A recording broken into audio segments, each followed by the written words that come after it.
नमस्कार प्रिय दर्शकों, आप सभी का हमारे YouTube चैनल पर हार्दिक स्वागत है। दोस्तों, आज के वीडियो में आप देखेंगे कि निष्कलंक महादेव जो कि भावनगर से 24 किलोमीटर दूर पड़ता है, यहाँ पे आप कैसे पहुँचेंगे और इस निष्कलंक महादेव का नाम निष्कलंक क्यों पड़ा, इसकी क्या महिमा है और कितने साल पुराना इसका इतिहास है। भावनगर के निष्कलंक महादेव पर आप यदि जाना चाहते हैं तो कैसे यहाँ पर पहुँचेंगे, कैसे दर्शन का टाइमिंग रहेगा, इस वीडियो में आपको पूरी जानकारी दी जाएगी। प्रिय दर्शकों, यह मंदिर अरब सागर में 3 किलोमीटर अंदर है, जो कि दिन में आधे समय तो डूबा ही रहता है और आधे समय आपको दर्शन होंगे। दोस्तों, यह महाभारतकालीन मंदिर है, जिसमें कौरव पांडवों के बीच में जब युद्ध हुआ था तो पांडवों को अपने ही सगे संबंधियों को मारने का जो दोष लग गया था, जो कलंक लग गया था, उससे पांचों पांडवों को आत्मग्लानि होने लगी और कलंक की वजह से परेशान होने लगे। उन्होंने कहा, हे भगवान, हे श्री कृष्ण भगवान, हमारे ये पाप, हमारा ये कलंक कैसे मिटेगा। तो भगवान श्री कृष्ण ने इनको ब्लैक रंग का, काला रंग का झंडा और एक काली रंग की गाय दे करके कहा कि आप भारत में भ्रमण करो, जिस जगह भी जा कर के आपका झंडा और आपकी जो गाय है वो सफ़ेद हो जाए, उस जगह आप समझिए कि आपका कलंक दूर हो गया।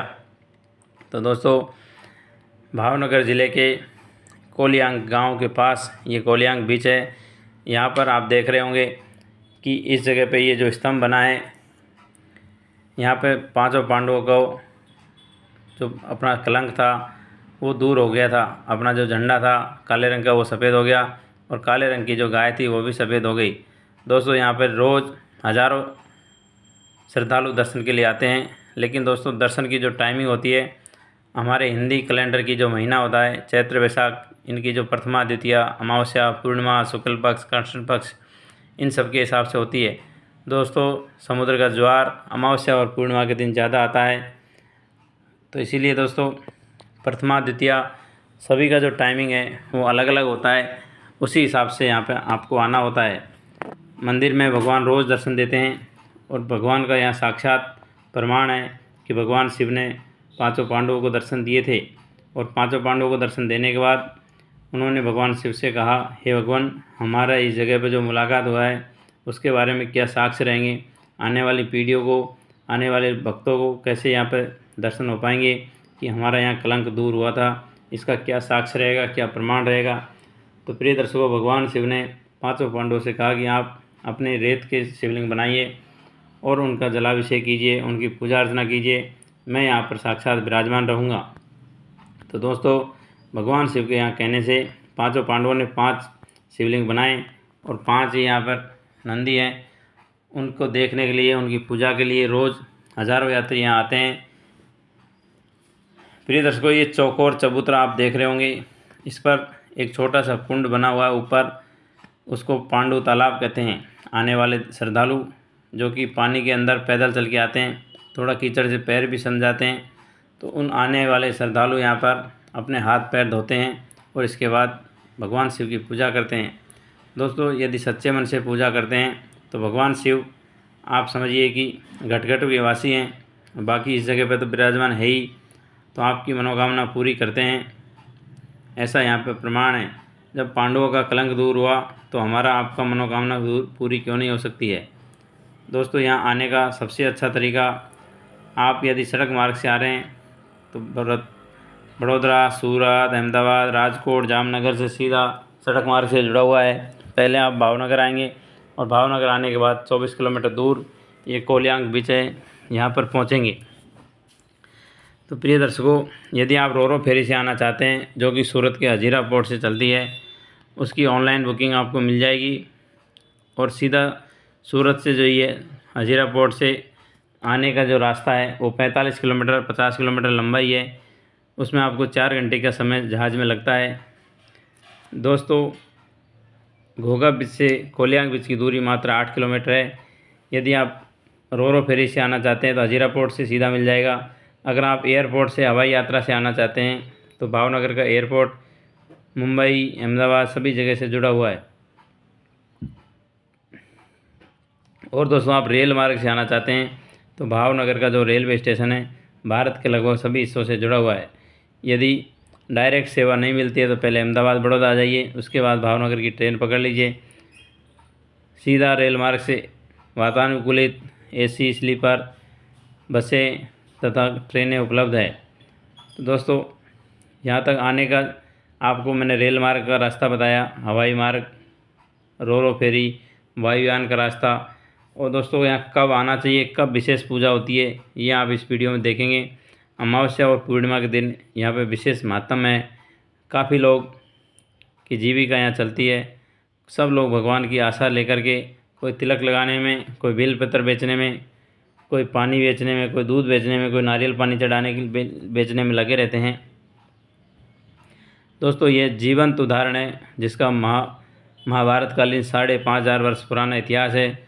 भगवान शिव यहाँ साक्षात विराजमान है। आधे समय भगवान शिव जल में डूबे रहते हैं, अर्थात जलाभिषेक करता है समुद्र देव, और आधे समय हमारे लोगों के लिए खाली हो जाता है। तो दोस्तों, जीवन में कभी भावनगर की तरफ आना हो तो ये निष्कलंक महादेव देखने का मौका कभी नहीं गंवाएं हाथ से, क्योंकि जिन पांडवों को भगवान शिव ने दर्शन दिए तो हमारे लिए भी आज यहाँ पर विराजमान है, जो कि आपको शिवलिंग के रूप में दर्शन मिल जाएंगे। दोस्तों, अमावस्या और पूर्णिमा के दिन सुबह 7:30 बजे से दोपहर में 12:30 बजे एवं रात को भी इसी तरह से शाम को 7:30 से 12:30 तक समुद्र खाली होता है। लेकिन दोस्तों, रात के समय तो कोई आ नहीं पाएगा। कोई पंडित पुजारी जो होते हैं वही लोग भगवान की पूजा करके जाते हैं। जो तीर्थयात्री दूर से आते हैं वो अपना टाइमिंग का विशेष ध्यान रखेंगे, क्योंकि यहाँ पर टाइमिंग का विशेष महिमा है।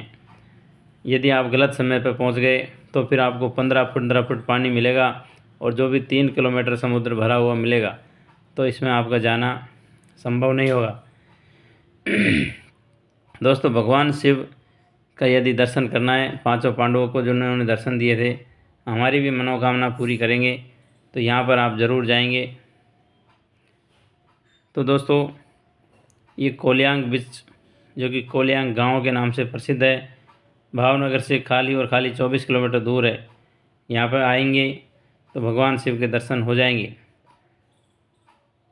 दोस्तों, भगवान शिव ने पांडवों को साक्षात दर्शन दिए थे और भगवान श्री कृष्ण ने पांडवों को ये यात्रा करने की, भारत भ्रमण की आदेश दिया था।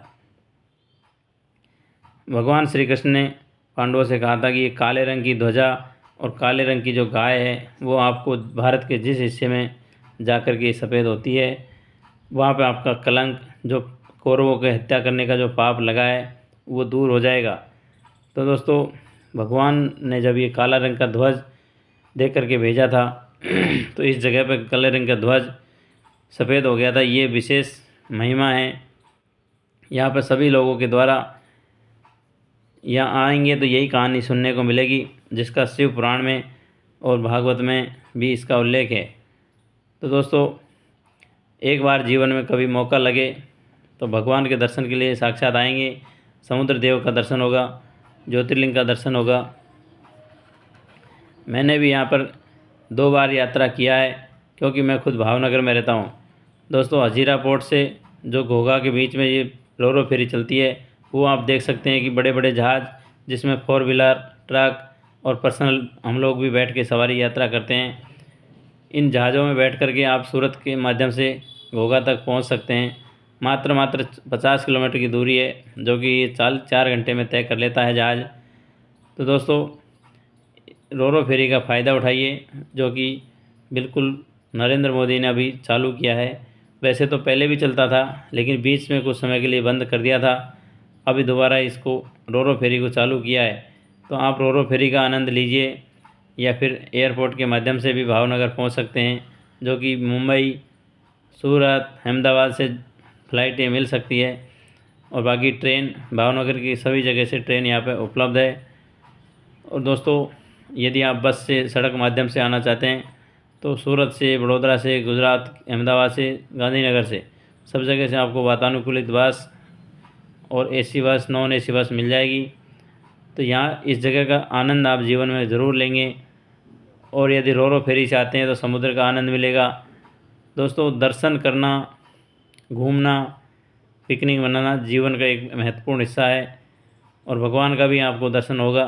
सभी को राधे राधे, हरिओम, जय श्री कृष्णा दोस्तों।